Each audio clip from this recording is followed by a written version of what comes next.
The hero party has just managed to seal the Demon Lord away, but even though this is a monumental victory, unless they can defeat him once and for all, the world will always be in danger of being destroyed.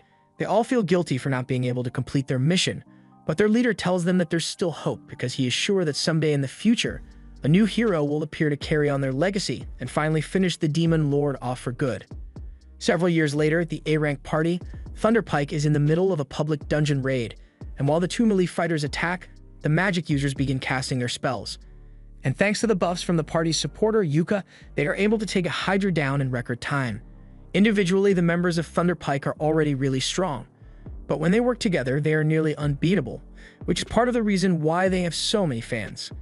However, while they may look like the perfect team on the surface, it turns out they don't really get along as well as you'd think.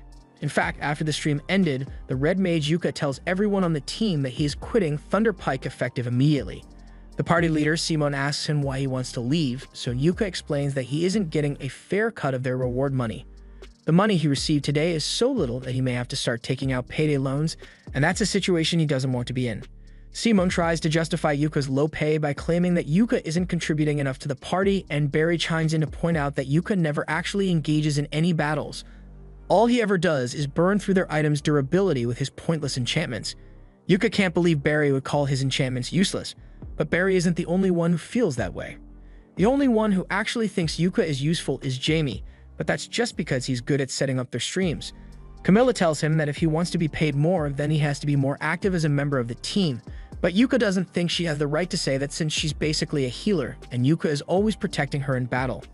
The fact that they don't value the work he does is exactly why he wants to quit the party, but Simon asks him if he's really sure he can manage on his own if he leaves. He says the only reason Yuka is even B rank is because they are childhood friends and Simon did him a favor by letting him join Thunderpike, and even if he leaves, they'll be just fine without him. Since they clearly doesn't think Yuka deserves to be paid well, Yuka definitely isn't going to stick around. Yuka has wasted the last 5 years of his life supporting this party, and they would never have gotten this far without his help, but the others still all think he's useless, so they won't miss him at all. Now that Yuka has officially quit Thunderpike, he heads to the guild receptionist to ask if there's any work available. She's surprised that a famous adventurer like him is here to look for a gig, so she asks him if something happened with Thunderpike, and Yuka explains that he quit. The receptionist doesn't seem that surprised since things like this happen all the time, so she hands Yuka a form to fill out so she can give him a new party. Once he's done filling out the form, he hands it to the receptionist, but just then, a girl comes running up to him for a big hug. The girl's name is Marina, and she used to be one of Yuka's students back when he taught preliminary adventurer classes half a year ago, and Yuka is glad she's doing alright. She's curious about why Yuka is here, so she asks him, and he tells her that he is currently looking for a new party since he recently left Thunderpike. Marina doesn't even let him finish his sentence, because if he's looking for a new party, then she would love to have her beloved teacher in hers. Yuka agrees to her proposition, so a few minutes later he is seated with Marina and the rest of her party members so they can discuss his joining. Silk loves the idea of Yuka joining their party, but she is surprised that an experienced adventurer like him wants to join their D-rank party. Yuka is currently B-rank, so he could probably get into a much better party, but he doesn't mind being in a D-rank party, and to be honest, he actually prefers it this way. Back when he was in Thunderpike, they would always take on high-level missions, so Yuka would have to buy a ton of magic items to prepare, which left him in constant debt. That's why he wants to take it easy for a while, and just deal with some low-level quests instead. Since Marina, Silk, and Rain are all on board with the idea, Yuka officially joins their party, and their first mission together is to collect magic iron ore from the Painto Mine dungeon. It's been a long time since Yuka felt excited to go on a mission like this, and it definitely brings back a lot of old memories from when he was starting out as an adventurer. Yuka recalls that this dungeon has a lot of magic ore veins on the 6th floor, and Silk tells him he is correct, but they were hoping to avoid fighting the 5th floor boss, so Yuka suggests they should start on the 4th floor instead. As they enter the dungeon, Marina takes the lead and uses the stick to check for any traps that may have been set, and Yuka is so proud because she's doing it exactly how he taught her. But for now, he asks her to let him take the lead since he has a more efficient method. Marina doesn't understand what he means since their party doesn't have a scout or thief to detect the traps, but while that may be true, Yuka has a magic item that should be useful in this situation. It's a detection lamp, and thanks to a special type of oil, it illuminates traps, so they can spot them just like a scout would. The lamp really is useful, but Silk asks if it's okay for Yuka to be using it since special oil sounds really expensive. And yes, it normally is, but Yuka made this oil with his alchemy, so it didn't cost him much. The party continues walking down the corridor while carefully avoiding all the traps, until eventually, Yuka stops everyone because he can sense something up ahead. He warns the others and tells them that they should prepare for a fight, so they all rush in together and are confronted by a group of boggles. Silk decides to take the initiative and fires the first shot to take one of the boggles down, while Marina runs in to handle the rest. As she does this, Yuka casts overlapping physical enchantments on her so she can fight better, and at the same time, he casts a debuff on the boggles to trip them up. While the boggles are disoriented, Marina goes in for her attack, and in one fluid motion, she's able to cut both of them in half, something even she is surprised by. She turns around to ask Yuka if that feeling she just experienced was his magic, so Yuka confirms that he had cast 3 types of enchantment on Marina to help with her fight. Rain can't believe Yuka was able to cast 3 enchantments at once, and on top of that, he managed to do it with no incantation, but Yuka doesn't think it was all that impressive, so he just says they should keep moving. As they continue through the mine, he asks the girls about their usual dungeon exploration routine, so Marina proudly explains that they always take a break after each floor and check their equipment, just like he taught them to do. Since that's the case, Yuka suggests that they should rest a bit before they continue. After their break, Marina and the others check all their equipment for damage and everything seems to be in working order, so they are ready to continue their mission and head down to the next floor. On the second floor of the dungeon, the group is suddenly ambushed by a group of undead miners, and the only way to get rid of them is for Rain to use holy magic, so everyone needs to protect her while she uses her chant. Marina and Silk plan to handle the defense, but Yuka tells them he has this covered, so he casts a blessing of light on all of them. And while it won't kill the undead miners, it does stop them from coming any closer, so it's a good defensive measure. Eventually, Rain finishes the holy light spell and uses it to eradicate the undead, and once they are safe, Marina begins praising Rain for a job well done. Yuka praises her as well since there aren't many people who can use light magic on the scale that Rain just did, but doing that probably drained a ton of her mana, so he casts Refresh Mana to help her recover. Rain can't believe Yuka can use Refresh Mana since that's a really rare skill. It completely restores the mana of whomever it is cast on, and having that skill alone would make Yuka insanely valuable to any party that works with him. But Yuka thinks she's exaggerating a little because he only learnt Refresh Mana as a way to compensate for having an obscure job like a red mage, although it was really difficult for him to learn it. Afterwards, the group continues walking down the path, and as they go, Yuka begins pouring a liquid on the ground. Silk asks him what he's doing, so Yuka explains that he's pouring holy water over their footprints in order to stop undead monsters from following them. Silk is worried and asks if it's really okay for him to waste his holy water like that since it's really expensive. But Yuka tells her it's fine since once again he made this himself. The group is in shock that Yuka is able to make holy water even though he isn't a priest, but he has a special method for it. By purifying the ashes left behind by the undead when they are defeated, Yuka is able to process it into holy water, and the ashes he got from the undead miners will be more than enough to make up for the amount of holy water he's using. By the time they finally make it to the 3rd floor, Yuka suggests that they should take another break since they'll begin mining from this point forward. And since they haven't eaten for a while, he whips out some cooking utensils from his magic bag and says he will make them a meal. Magic bags aren't that rare, but this is Rain's first time seeing a magic bag in person, so she's really excited. Yuka puts some sausage and eggs in a pan, and while that's cooking up, he pulls out a special pot. The girls watch as he taps on the side of the pot and it instantly fills up, so Yuka explains that the pot is a rare artifact that he found in a royal palace ruin. It basically fills up with a random soup every time you use it, so it's really handy to have. The girls are really grateful to Yuka since this is the first time they've gotten to have such a good meal while in the middle of a dungeon mission. But when Silk takes a closer look at the food, she realizes that it has mana radiating out of it. She asks Yuka about it, but he tells her there's nothing special about the food since all he did was prepare it with lots of love. His alchemy skills might have accidentally enchanted the food, however, it shouldn't be a problem. The group eventually makes it to the 4th floor of the dungeon and are confronted by a rock lizard, but as the monster charges at them, Yuka casts a slow spell on it, so it practically freezes in place. Marina then rushes forward to attack, and normally she wouldn't risk it, but since Yuka's enchantments have buffed her strength and stamina, she decides to try using her magic blade ability. And with it, she is able to slice the rock lizard's head off in one go. Once the fight is over, Marina is totally exhausted since Magic Blade uses up a ton of her mana, but Yuka encourages her to keep using it as much as possible, because eventually her body will get used to it. But for now, he casts Refresh Mana to help her recover. Anyway, there are a lot of magic ores here, so Yuka begins mining with the girls, and after a little while, they manage to gather a ton of magic ores. Yuka asks if this is enough to fulfill the requirements of their quest, but Silk says they actually need a bit more. Unfortunately, there are no more magic ores on this floor, so their only option now is to defeat the 5th floor boss and go down to the 6th floor to gather the remaining ores. The girls don't like the sound of that since the 5th floor boss is called the Novice Crusher Steel Crab, and they aren't sure they can survive against something like that, but Yuka tells them they don't need to worry since he will do his best to handle a boss on his own. A little while later, they arrive at the boss's room, but before they head in, Yuka pulls out a camera artifact. Rain recognizes the artifact and asks if Yuka plans to livestream his battle, but he was actually just going to record instead. He always records his battles so he can study his mistakes later, if he's going to be recording anyway. Marina asks him to make it a live stream since she thinks it will be a lot of fun. Yuka is fine with live streaming his fight, but while he's setting it up, he realizes he doesn't know the name of this party. He asks them, but Silk tells him they haven't actually thought of a party name yet, and in fact, they aren't even officially registered yet.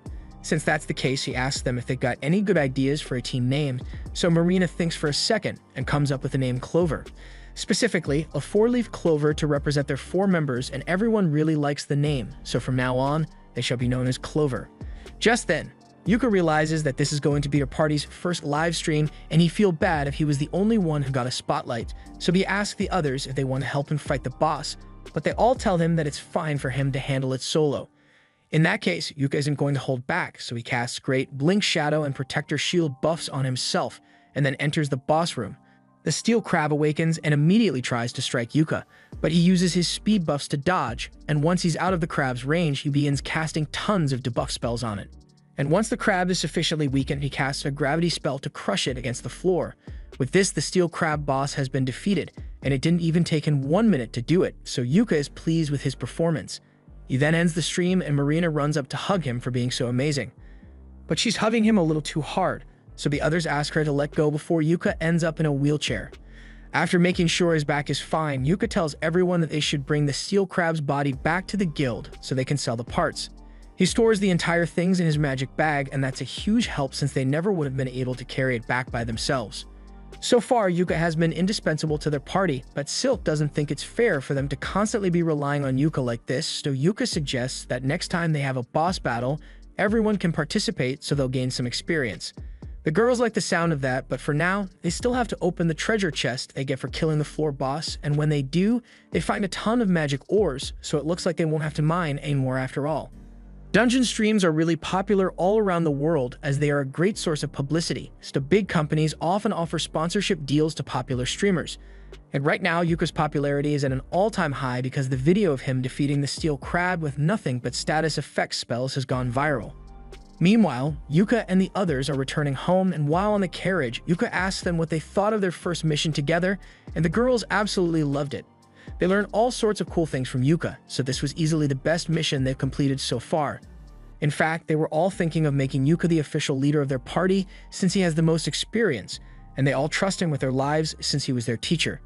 Yuka is hesitant to accept the role since he never intended to take over Marina's party, but since they all say they want him to do it, he ends up agreeing, mostly so he can ensure their safety in future battles.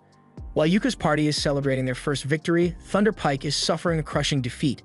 Simon hired a new guy to replace Yuka after he quit, but he must still not realize how much Yuka was carrying their party because he led them right into wolf territory and expected everything to just work out. Normally, Yuka would have cast a weakening spell in the wolves by now, but the new guy can't do that, so the wolves are way too strong for the party to handle, and as a result, Jamie gets chomped. Simon sees her in trouble and rushes to save her by decapitating the wolf, and while Jamie is technically safe now, her stomach is full of holes, so she'll die if she doesn't get help soon. Simon asks Camilla to cast a healing spell on Jamie, but Camilla says she's out of mana, so there's nothing she can do. It's not like they had a guide who could cast a mana restoration spell, did they? The group retreats to safety and Simon administers first aid to try and keep Jamie alive while Camilla's mana recharges. He asks if anyone has a healing potion and the new guy, Cork, has one, but he doesn't feel like giving it to Simon since Simon made it painfully clear that he was responsible for buying his own equipment with his own money. Simon tells him that now's not the time to be worrying about money when one of his teammates is about to die, so Cork reluctantly hands over the healing potion and Simon feeds it to Jamie. Thunder Pike has really been on a downward spiral lately, but on the flip side, everything has been working out for Yuka. He and the girls are sitting at the bar to celebrate, and while the reward for their quest wasn't that high, the Steel Crab's body was in good condition, so the guild paid a good price for it. Speaking of money, Yuka asks Marina and the others what system they've been using to split up the party's earnings, so they tell him that Silk usually handles all the party's money and each member gets a set allowance. Yuka is a little surprised since it's rare for a party to entrust all the money to a single member, but the group has a reason for that. They've all been saving up so they can eventually afford to buy a house as a party, since it's a little awkward to have to be renting at the inn all the time. Since they are trying to save their money, Yuka tells them it's fine if they continue with the allowance system. Silk asks if he is really okay with her handling all the finances since she thought an adventurer like him would want to handle his own money, but Yuka trusts her, so there's no reason to change the system they already have. While Yuka and the other are having fun and getting along, Simone and the rest of Thunder Pike are upset because that was the worst outcome they had in years. Thankfully, they were able to save Jamie's life, but things could have gone really badly, and Simone blames it all on Cork. The rest of the party get in on it and start calling Cork useless for not being able to get them out of that mess, but Cork isn't going to let them put the blame on him since everyone knows that dire wolves track their prey through scent, so it's common sense to buy a scent blocker in preparation for the mission. This is clearly the party's fault for not being prepared for the situation, but Simone tries to turn it around on Cork and says that if he knew about the scent blockers, then he should have told them. And the fact that Jamie almost died is entirely his fault too because he didn't buy scent blockers for the entire party. The gaslighting is strong with this one. But thankfully, it's not strong enough to fool Corks, so he realizes he wants no part in a party where no one is willing to take accountability for their mistakes and quits on the spot. Yuka overhears this, and he can't believe Thunder Pike still hasn't learned from their mistakes, but that doesn't concern him anymore. He turns back to the girls, and Marina tells everyone what they should do for tomorrow. Silk remembers something Yuka once told her about it being important to take a day off after every mission, so she suggests that they do that. Everyone agrees, and since Yuka is going to have the day off, he decides to get a little shopping done. He needs to stock up on potions and scrolls, and he still needs to turn those undead ashes he got into holy water so he can replenish his stock. He's going to be busy for a while, so he suggests that they all meet back up here after their break is over. Just then, Marina notices that the dungeon stream highlights of the day are being shown, and Yuka's fight against the steel crab is number 1. He is shocked since he only uploaded it a couple of hours ago, but it already has over 5,000 viewers, and it's still going up. People find it really interesting that someone with an obscure job like a red mage was able to take down a red crab without even needing to touch it. The announcers tell everyone to keep an eye on Yuka and his party, Clover, because they just might become the world's greatest party. Simone and the other members of Thunder Pike see Yuka's stream as well, and they are all incredibly jealous that Yuka is actually doing well without them, but they still refuse to admit that Yuka might have been more useful to them than they gave him credit for. Thunder Pike is always going to be a bunch of haters, but it looks like there is actually someone else hating on Yuka from a distance, and he seems mad that Yuka is getting comfortable with his new party. A couple of days later, Yuka is back in the guild, and he's looking at the notice board to see if he can find any quests that will be good for the girls. The receptionist sees him struggling to decide, so she comes over and asks if she can help. Yuka asks her if there are any quests that are easy enough for a party of noobs, but also paying a decent amount of money. The receptionist tells him that he is being a little too optimistic here. He's never going to find such a perfect quest, but given the circumstances, she points to a C-rank quest that involves fetching some magic stones from the Orden Forest. Yuka thinks this just might work, but he's a little curious as to why the quest is C-rank when fetching magic stones would usually only be D-rank. The receptionist explains that there has been a large magical beast sighted near the forest, so this quest is slightly more dangerous than normal. Just then, Marina enters the guild, and as soon as she hears the word quest, she immediately yells that their party will accept it. Yuka asks her to at least let him finish explaining before she agrees to do the quest, but Marina says she doesn't need to know the details since if Yuka thinks they can handle it, then she is sure they'll be able to get it done. It shouldn't be too hard anyway since she and the others have done a quest in that forest before, although she doesn't understand why this quest would be C-rank when all the other quests are D-rank. This is when Yuka chimes in and says that the quest is C-rank because there is a magic beast living somewhere in that forest now. Hearing that there's a magical beast in the forest makes the girls reconsider whether it's a good idea to take that quest after all, but they ultimately decide to just go with it anyway since if Yuka is with them, then they are sure everything will work out in the end. In that case, Yuka tells them all to get their items ready and to meet him an hour later in front of the stagecoach so they can head to the forest. Just then, the receptionist returns with the quest receipt, and all this seems a little too convenient, so he asks the receptionist if she planned things so they would end up like this, and she doesn't deny having some part in this. The stream Yuka made yesterday ended up earning him more than 10,000 fans, and they are all eager to see Yuka's next stream. Yuka is a little embarrassed since he hadn't realized his stream would earn him so much attention. He sees no harm in continuing to stream his fights since it'll bring attention to the girls. And if they happen to find that magical beast, having it on video would be great for the guild's records. While Yuka was talking about all this, a man from before is getting more and more infuriated, so as Yuka leaves the guild, he follows him. Yuka immediately realizes that he's being followed since the guy doing it is doing a terrible job at it, so he ducks into an alleyway to get away. He was hoping to lose his stalker, but for a fat guy, he's pretty quick and catches up to Yuka. Yuka asks him if he has any business with him, so the man demands that Yuka quit Clover immediately. Yuka obviously says that's not going to happen, especially since he's the leader of the party. The guy can't believe those girls would make Yuka their leader after just one day together, even though they offered to join their party $1 million, and they kept turning him down. Yuka understands what's going on here. This guy wanted to get himself a harem of cute adventurer girls, but Marina and the others refused to let him join, and now seeing another guy live his dream has made him irrational. The man draws his sword to attack if Yuka doesn't agree to leave the girls' party, so Yuka quietly casts a snare trap at the man's feet and then turns to walk away. As Yuka is walking away, the man really does try to attack him, but Yuka's trap causes him to slip and fall on the ground. Once he's on the carriage, he talks to the girls about his random encounter. They recognize the guy as Bizio and tell Yuka that the guy has been trying to join their party for so long. They ask if Yuka is alright since they would hate it if something bad were to happen to him because of them. But Yuka assures them it is not their fault, and besides, he left that guy unconscious in the middle of the street, so they can just report him when they get back to town. In the meantime, before they get to their destination, Yuka wants to go over their mission objective one last time. They are going to fetch 3 magic stones from the Orden Forest, and since the others say they've been here before, he asks them what it was like when they got here. According to Marina, they had been here 2 months ago, but now that she thinks about it, she didn't run into any monsters at all. After hearing this, Yuka realizes that the magical beast must have already been in the forest 2 months ago, and if they encounter it, he's going to be live streaming. This way, the guild gets valuable information about the beast, and in the event that they can't defeat it, it'll be easy to call for backup if needed. Once they arrive in the forest, Yuka begins the stream and the group starts making their way through the forest. Yuka decided to be the rear guard since beasts usually attack from behind, but Marina asks if it's really alright for him to be at the rear since he's in the most danger there. Yuka tells her she doesn't need to worry since not only can he use Blink Step to get away if his life really is in danger, his clothes also have really good defense stats, so he can take a couple of hits before he goes down.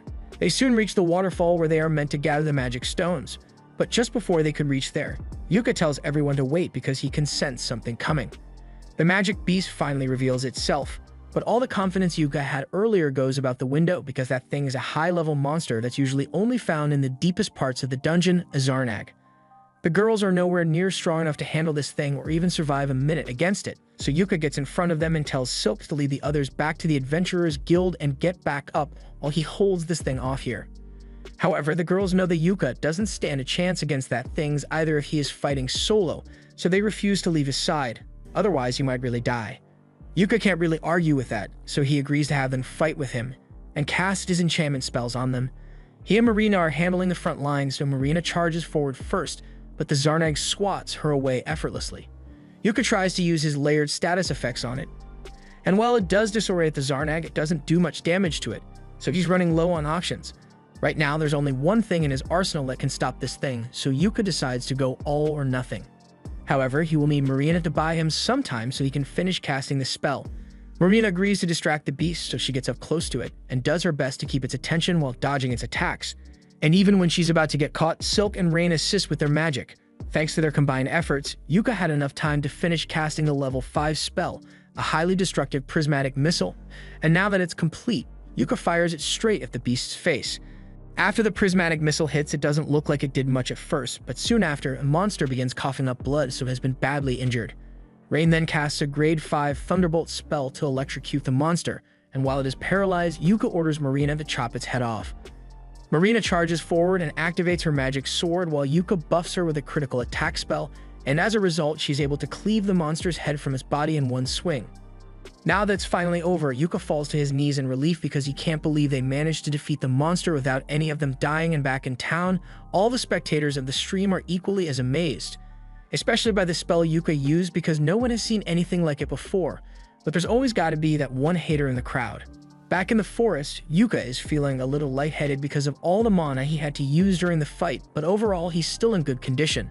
He's glad everything worked out, but that fight was way too tough for a group of newbies like them, and the only reason they managed to make it out alive was because they got lucky. He tells the girls that he's going to scold them later because of their reckless behavior, but the girls think Yuka was just as reckless as they were because he initially ran into battle alone, totally expecting to get himself killed, and that's unacceptable behavior.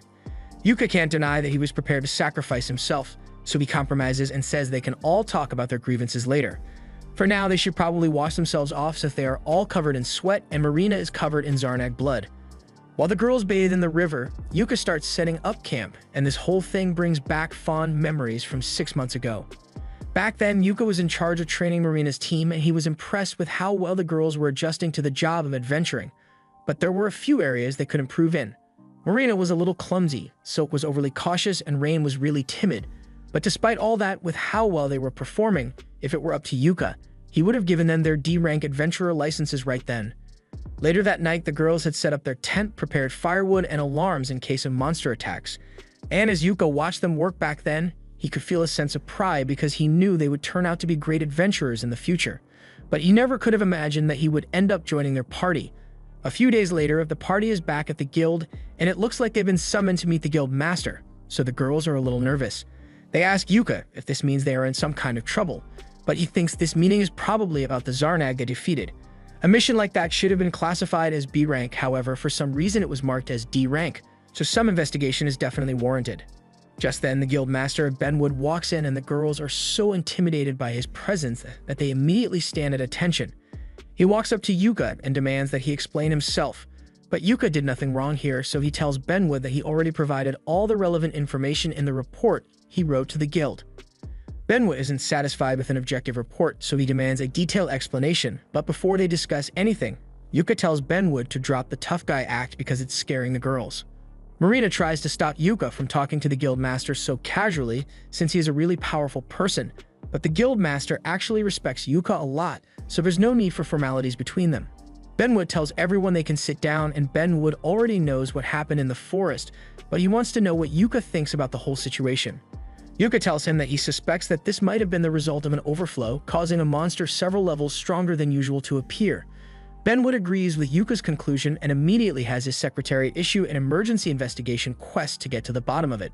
Both Yuka and Benwood seem to understand how serious overflows can be, but Marina has no idea what that is, so she asks Yuka for an explanation. Yuka tells her that an overflow is a phenomenon that occurs when a catalyst causes monsters in the dungeon to spill out. Usually, the monsters that live in the dungeon are bound there by the mana that flows in the ground, but sometimes those shackles can be broken, allowing the monster to escape the dungeon and terrorize the surrounding area. This could also be evidence of a possible dungeon stampede in the near future. The girls have heard about dungeon stampedes and the chaos they can cause as they tear through towns like a wildfire. And if monsters as strong as that Zarnag are appearing already, and they don't have much time, Benwood intends to investigate the matter thoroughly to ensure the safety of the people. But before that, he sincerely apologizes to the girls for putting them in such danger. The girls tell him he doesn't need to apologize since they all made it out alive. Although if they didn't have Yuka with them, they would have been goners. That said, even though Yuka did most of the heavy lifting, their live stream proved that the girls are capable fighters, so as a reward for doing so well against the Zarnag, Benwood intends to promote all of them to C rank. Although the promotion depends on the girls having Yuka's assistance since he is A rank. Yuka doesn't know what Benwood is talking about since he is only B rank, but that's when Benwood informs him that he is getting a promotion as well. Everyone who watched the livestream saw the high-level prismatic missile spell he used on the Zarnag, so it is abundantly clear that Yuka deserves a promotion, and starting today he will now be an A rank adventurer. Afterwards, Yuka and the girls head downstairs to have a drink and congratulate each other on their promotions. While they are all together, Yuka pulls out the bag of coins he got as the reward for their quest and gives it to Silk to count out. Silk opens the bag and she is shocked because she has never seen so many gold coins in one place before. Yuka explains that even though the quest was originally D rank because of the difficulty, it ended up being treated as a B rank quest, so the payout is a lot higher than it would have been otherwise. Silk puts all the coins on the table so she can start counting, but then she notices a piece of paper at the bottom of the bag and it has Yuka's name on it, so she gives it to him. Yuka opens it, and it turns out to be a note from Benwood, apologizing for everything Yuka had to go through. There's also a platinum coin in there as a little bonus for Yuka. Platinum coins are really valuable, so Yuka adds it to the party's funds, and after Silk finishes counting it all, She tells everyone that they have enough money to buy a house now. Marina is so excited to hear that she jumps up and accidentally knocks the coins over. Silk is glad they reached their financial goal as well, but she feels a little bad about it since the only reasons they got this much money was because of Yuka. While that may be true, Yuka tells Silk she doesn't have to think of it that way. They made him the leader of Clover, and it is natural for a leader to do whatever it takes to help out the group. As such, even if he played a major role in earning this money, it still belongs to all of them. The group continues to celebrate late into the night, and at one point, Rain asks Yuka if he has a dream he wants to accomplish. Yuka is caught off guard by the question, so he asks if there's a specific reason she's asking, and Rain explains that they've just reached their goal of purchasing a house thanks to Yuka, so she wants to know what Yuka's dream is so they can help him achieve it. Since she asks, Yuka tells her that his dream is to conquer the deepest floors of the Achromatic Darkness dungeon. As soon as the girls hear this, they spit up their drinks in surprise because the dungeon is quite literally the most dangerous one out there. It even possesses an Abyss Gate, an artifact known to be a direct gateway to the underworld. Yuka says the Abyss Gate is precisely why he wants to conquer the Achromatic Darkness, so Rain asks him if he intends to go through the Abyss Gate if he reaches it. However, Yuka explains that he just wants to see what the edge of this world looks like. An uncle of his once took on the dungeon and tried to get to the gate, and although he wasn't successful, Yuka was told the story so many times as a kid that he decided he wanted to try it himself. Although he knows that it will probably never happen, Marina likes the sound of Yuka's dream, so she suggests that they should all go to the Achromatic Darkness and try to accomplish Yuka's dream. Yuka tells her it's not that simple since that dungeon is so dangerous that just entering it requires permission from the government, and you'd have to be an A-rank party to gain approval. Even so, Rain still thinks it'd be a good idea, so she says she wants it to be their party's next goal. All the others agree and promise to work hard to make Yuka's dream a reality, but they won't be attempting it anytime soon though. With each passing day, Clover's streams have been gaining more and more popularity. Right now, they are streaming a battle against an undead hand, and thanks to their flawless teamwork, they are able to take it down with a lightning spell from Rain and a rock scroll from Yuka. That concludes the stream, so they wave to their fans, and everyone at the guild absolutely loves them, all except the members of Thunder Pike who hate how popular Yuka has become. Barry thinks Yuka only looks impressive because he is in a team of newbies, but Simon actually heard that Yuka recently got promoted to A rank, so he might just be that good. Besides, Yuka's popularity isn't their biggest concern right now. Thunder Pike has been constantly failing quests recently, and Simon thinks it's because all the new people they hire end up being useless morons. In fact, none of them ever end up sticking around for more than one day, but that can't be because there's something wrong with their team, right? Speaking of their team, Simon asks why Jamie isn't here, so Camilla explains that Jamie wasn't in the mood for a drink. Simon gets pissed since after that mission where Jamie got mauled by a wolf, she has been slowing the team down constantly. As for Jamie herself, she has locked herself in her room and has been watching videos of Yuka's live stream on repeat for hours now. The other members of Thunder Pike are starting to realize that Yuka may have been more useful than they gave him credit for. So since the reason Yuka quit in the first place was because of his low pay, they could just increase his cut a little.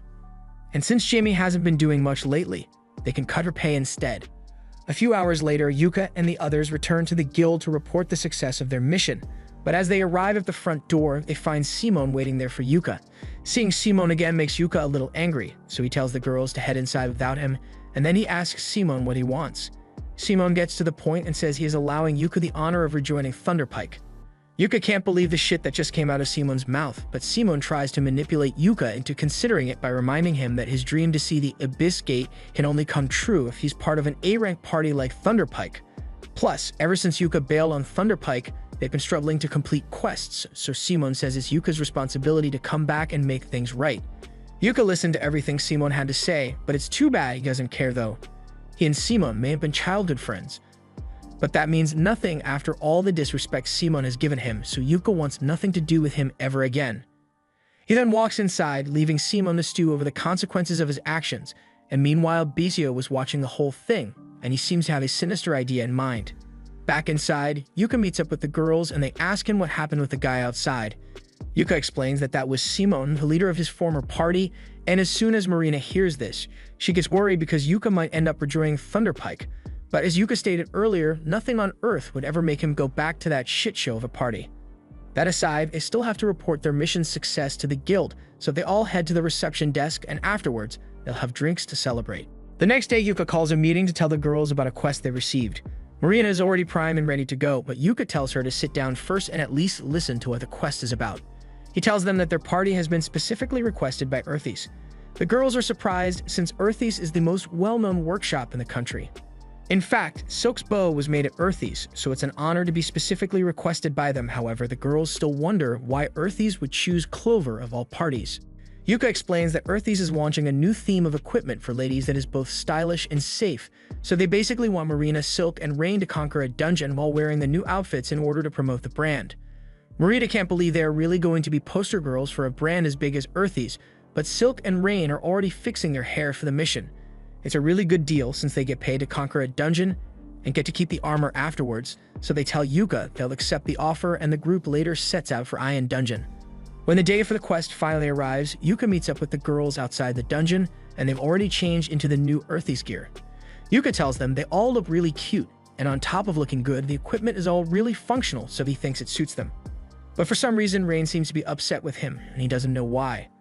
The group enters the dungeon, and as they do, Yuka explains that this dungeon is relatively old and only has 4 floors, but at the bottom, there is an entrance to a separate dungeon, which is what they will be clearing.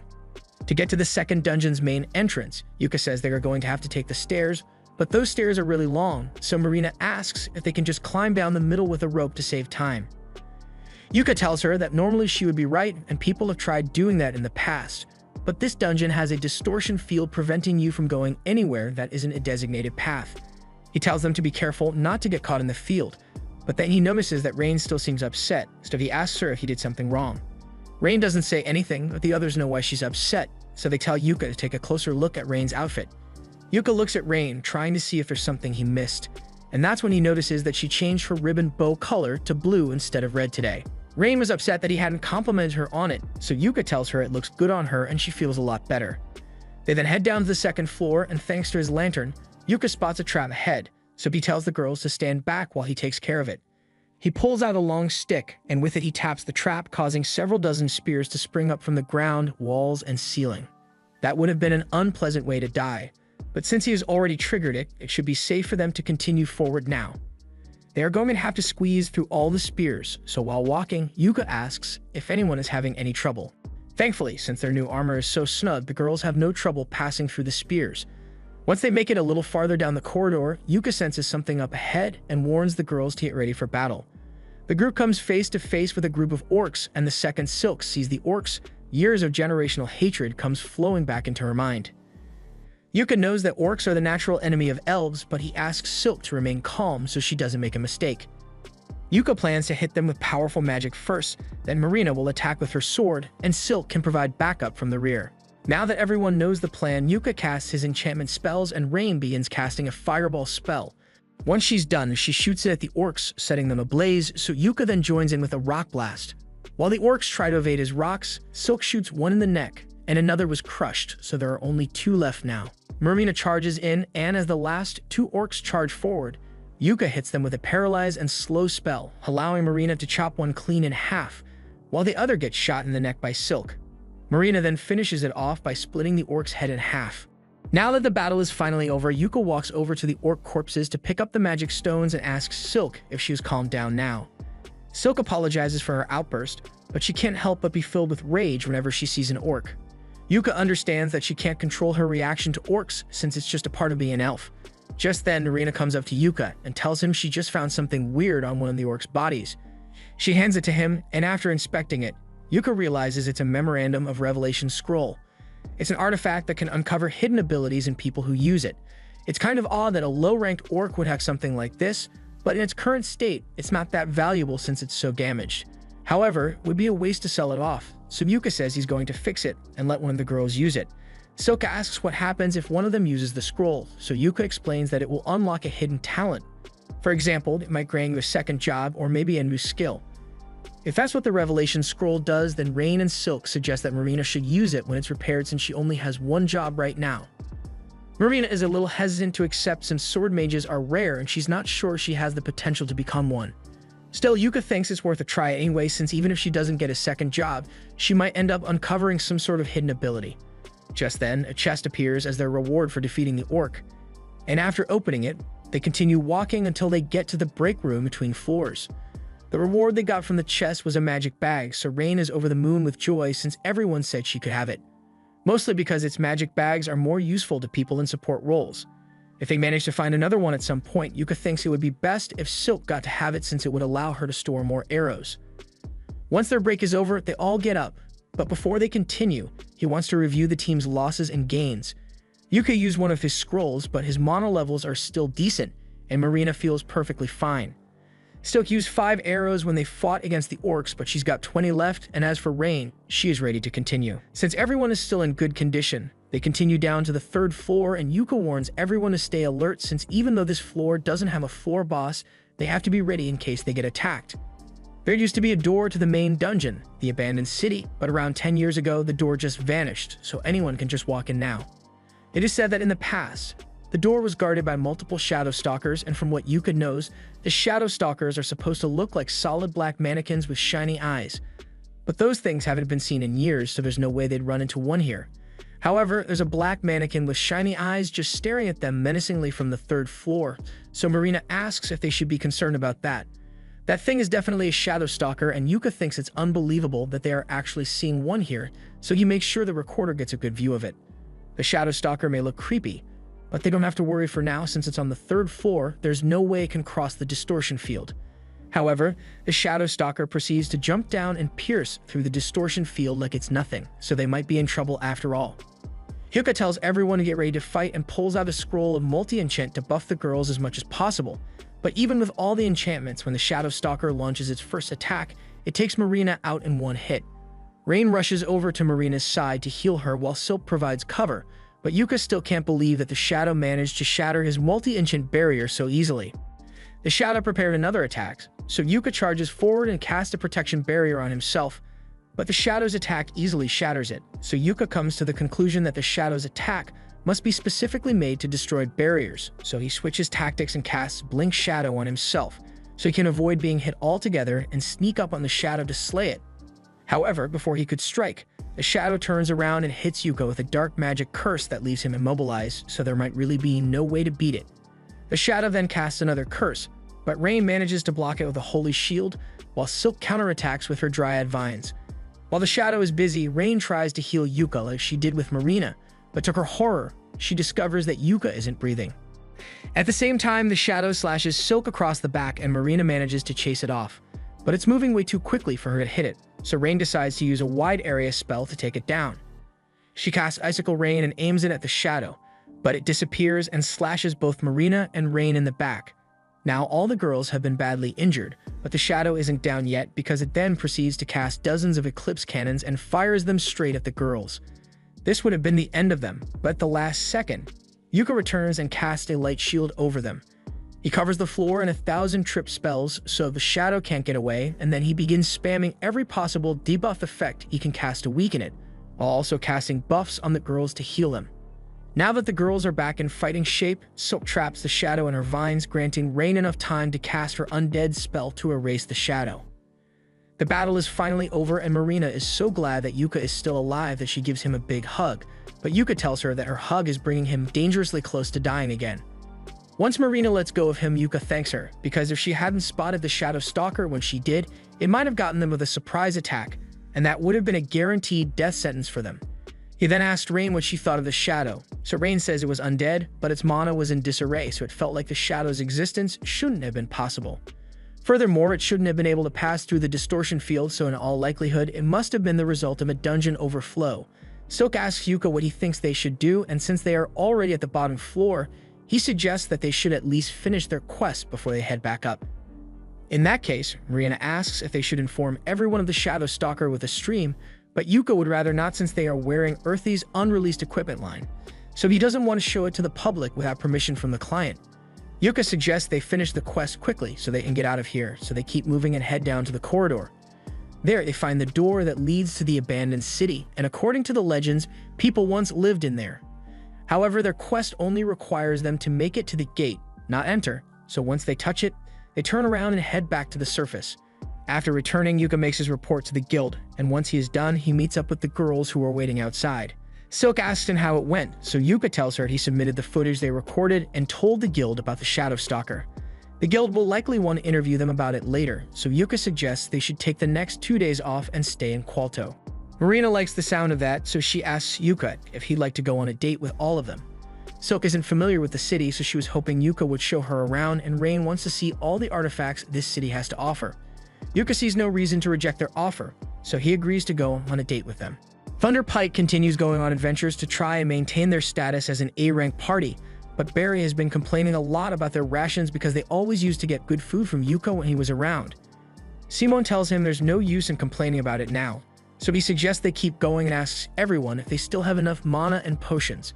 Barry tells him he didn't buy any potions because why would he waste his money on healing potions when he can just have Camilla heal him instead? But Camilla doesn't have infinite mana, you know. Simone tells them to stop arguing and asks Jamie to get their stream up and running so they can continue. While she's working on it, Barry starts calling her weak and useless for no reason, and the others join in on it. They've been on an uncontrollable downward spiral lately, and since Yuka isn't around for them to blame their problems on, they've started taking it out on Jamie, and there's nothing she can do about it. Well, this mission was yet another failure. As they return to the guild, Mamar tells them that if they keep failing missions like this, then there's a chance they may be demoted. She tells Simon that his party might be better off accepting quests that are a little easier so they can actually complete it this time. And personally, she suggests they should aim for C-rank quests next time. Simon is outraged that she would say such a thing to an A-rank adventurer, but she tells him he hasn't been producing any A-rank results, so he won't be getting special treatment. Simon once again tries to blame his shortcomings on others and says it's the guild's fault for not introducing them to someone he can manipulate into doing the heavy lifting for the team. But Mamar doesn't give a damn about his excuses and sends him away. With nothing else to do, Thunder Pike sits at a table to brood, but Jamie sits at his separate table because she doesn't get along with the others so well anymore. Barry is still angry that Mamar would threaten to demote them, but Simon calms him down because Mamar was right about them. They haven't been performing as well as they used to, so maybe A-rank missions are a little too much for them to handle right now with just the 4 of them. However, if Simon thinks their lack of a 5th member is a problem, then Camilla tells him to hurry up and find a new member for their party since that's his job as the leader. Simon knows Camilla is right, but even if he finds someone else, there's no way he would get someone as good as Yuka was, so Barry asks him if they can just bring Yuka back to Thunder Pike. However, Simon already tried that and Yuka turned him down, so if he's going to bring Yuka back, then he's going to have to do something to convince him to ignore the past few years of gaslighting he had to endure. That's why Simon suggests that they should take a mission in the Achromatic Darkness dungeon, since it has always been Yuka's dream to conquer it, because he wanted to find an abyss gate. Simon thinks they can lure Yuka back into their party if they pretend that they are interested in clearing the dungeon, since only A-rank parties are allowed to go in there, so there's no way Yuka could do it with the newbie girls in his party. Barry thinks this is a great idea, so he agrees with Simon's plan, and Jamie is just wondering how she ended up stuck with a bunch of idiots like them. Meanwhile, Yuka and the girls are heading out in town, and while walking to their destination, Yuka tells them that he heard the Iron Dungeon was temporarily closed for an investigation, although it shouldn't be surprising since a Shadow Stalker did show up for the first time in 10 years. As they continue walking down the street, they eventually find the man they are here to meet, and he takes them to inspect a house that they are interested in buying. Monday shows them around, and the house looks pretty good, but Yuka doesn't think it's right for them since ground floor homes are easy targets for burglary, and it's hard to stop people from looking in through the windows, which is a major privacy concern since the girls will be living here. In that case, Monday offers to show them a different property and leads the group to a second house. This one was newly remodeled into a family home and has private bedrooms on the 2nd floor, along with an underground storage space and roof access. Marina thinks this place is great and Yuka likes it too, but he still hasn't made a decision on it yet, so he asks Monday if he could put a hold on this house for a little while. Monday says he will keep the house on the market in case Yuka decides to buy it, but for now, he has one last property to show them. Yuka and the others follow him to the next house, but as they walk, Yuka starts feeling a bit uneasy. Ray notices this, so she asks Yuka if something is wrong, and he tells her it's not a huge deal, but Thunder Pike's base is near here, so he's a little worried he might run into them while he's here. As soon as the girls hear this, they tell Monday they don't want to see the last house. They don't want to risk living in the same neighborhood as Thunder Pike, so it could be a 7-story mansion for all they care. They don't want it. Marina suggests they just buy the last house they saw since that one was pretty good, and Yuka agrees, so that same day, they get everyone's stuff moved over to the new house. Yuka says he will help the girls put their stuff in the house, so he asks if they decided which rooms they want, but they were actually waiting for Yuka to choose his room first. Yuka is confused, so he asks them if they are saying they want him to live with them, and that's exactly what the girls are saying since this is meant to be a party base after all. And it's all thanks to Yuka that they could even afford to buy the house in the first place, so of course they want him to live with them. Yuka is hesitant to live under the same roof as the girls, But Marina reminds him that when they camp out on their adventures, Yuka has no problem sleeping right next to them, so this shouldn't be any different. It's hard to argue with that logic, so Yuka agrees to move in, but he's setting some ground rules. He tells the girls to keep in mind that he's a man, so they have to actually use their door locks when they are changing their clothes or something. He just really doesn't want to get forced into embarrassing situations, and as long as they all respect each other's privacy, there shouldn't be any issues. With that settled, they sit down at the lunch table to eat and toast to their future as Clover. However, Yuka notices that Rain is a little distracted, so he looks at the TV, and to his surprise, he sees a report about a party taking on the Achromatic Darkness dungeon. The announcer talks about how Thunderpike receives permission from the guild to perform an investigation in the Achromatic dungeon, and they apparently teamed up with another party, all with the aim of reaching the Abyss Gate. Hearing that Thunderpike is going after his dream is a massive slap in the face to Yuka, and the girls think he must be really upset, but he actually says he is fine. After all, it's not like it's a race, and if he's going to take on the Achromatic dungeon, he wants to do it with Clover, and he couldn't care less if Thunderpike wants to do it before him. He wants to just forget about them and continue with their meal, but then he gets some mail from the guild saying he is being summoned. He and Rain go to see what this is about, and they are informed the party has specifically requested Yuka's help on an upcoming mission of theirs. Yuka is curious about the request at first, but then he sees that it is from Thunderpike, so he immediately rejects it and goes on with his day. However, a couple minutes later, Simon is informed that Yuka declined the request, so he goes out of his way to track Yuka down and demand an explanation. Yuka was expecting something like this to happen, so he turns to face Simon, and Simon demands to know what reason Yuka had for rejecting their request. Yuka tells him there's no special reason behind his decision, he simply doesn't want to work with Thunderpike under any circumstances, even if it's for his dream. He's honestly surprised that Simon even remembered that his dream was to find an Abyss Gate, but he has no plans on getting involved, so he wishes Simon the best of luck on his mission. Simon tries to guilt Yuka into reconsidering by saying he already started making preparations around Yuka's participation, but that sounds like a Simon problem, so why should he care? In the first place, it was incredibly rude to send a spot request to someone who is already in an active party, and as long as it is a request, Yuka has every right to refuse for whatever reason he chooses. Simon gets angry and tells Yuka he is in the wrong for abandoning Thunderpike, but Yuka is at his limit and yells back that Simon is the one in the wrong here. While Yuka was in Thunderpike, everything from pre-quest preparations, quest research, and even intel gathering was dumped on Yuka's shoulders, and not once did Simon show any gratitude for all the work he put in.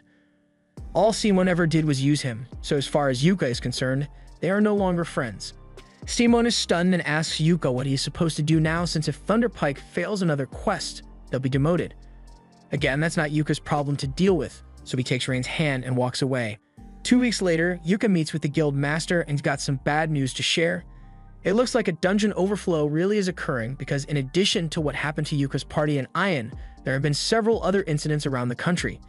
Given the circumstances, the Royal Academy couldn't deny the possibility of a dungeon stampede, which is likely why they granted Thunderpike permission to investigate the Achromatic Darkness. With that said, Benwood wants to nominate Yuka and the rest of Clover for an investment quest in the Achromatic Darkness. Yuka immediately tells Benwood he can't accept the quest, because there's no way a C-rank party like Clover can do a job like this. Besides, even if Thunderpike isn't reliable, there are other A-rank parties included in the Achromatic Dungeon investigation. However, Benwood tells him that the other parties have gotten fed up with Thunderpike's tricks and backed out of the mission. In fact, it looks like Thunderpike never actually intended to go on the mission because they haven't even submitted a formal application for the mission. Ben then pulls out a logbook and shows it to Yuka, but Yuka already knows exactly what this is, because it is the only conquest log of the last mission into the Achromatic Dungeon, and in it there is proof that the Abyss Gate exists. That's exactly why Ben wants Yuka to do the investigation, because he is passionate about the Abyss Gate, and if it's him, any reports he makes can be completely trusted. He isn't asking Yuka to conquer the entire dungeon, he just wants him to take a look inside. But to do that, Yuka would have to fight his way through the dungeon, and he thinks that would be too risky. Benwood understands his concerns, which is why he is willing to give Yuka this for the quest. It is a scroll of exit, and with it, Yuka can leave the dungeon instantly whenever he wants, so Benwood asks Yuka to reconsider. Just then, Memar comes in and hands Yuka the formal request form for this mission, and it says he will be joining a party called King of Welmelia, and his party will be granted provincial A-rank status for the duration of the mission. This is starting to sound like a really big deal, so Yuka says he needs to talk to his party members about it before making a decision. After getting home, Yuka tells the girls about the request and tells them that he is actually thinking of turning it down. The girls are surprised that he would reject such a huge opportunity, and Yuka understands that participating would be a great boost for their party, but he doesn't think they are ready for it. There's still a ton of experience and preparations they are missing, but while they can't do much about their lack of experience, Silk tells Yuka that they can still make the necessary preparations before the mission begins. Rain asks Yuka if he's scared for some reason, and Yuka hadn't thought about it till now, but he really is scared. He is worried that he might lose the girls if they take on a dangerous mission like this, because that's the last thing he would want to happen. The girls feel the same way about him, but they promise to do everything they can to make sure they come back from the mission safely, so Yuka can trust them to handle themselves. Yuka realizes he was being overly cautious and apologizes to the girls for not believing in them. They all agree to take on the achromatic dungeon together, and later that day the group heads back to the guild to tell Benwood that they are accepting the quest, but they talked it over and they may need an extra person, so they ask if he can introduce them to a good scout. Mamar has expected something like this, so she already has someone lined up. This is Neen, and she's the daughter of one of Mamar's friends, but after one too many pranks, she got banned from her homeland. So Mamar took her in and helped her change her life around. Neen introduces herself as a former Fursi thief, but now she is a C-rank ninja, and she promises to make herself useful to the team, so she asks to be hired as their scout. This was the end of episode 5. Subscribe to not miss the next part.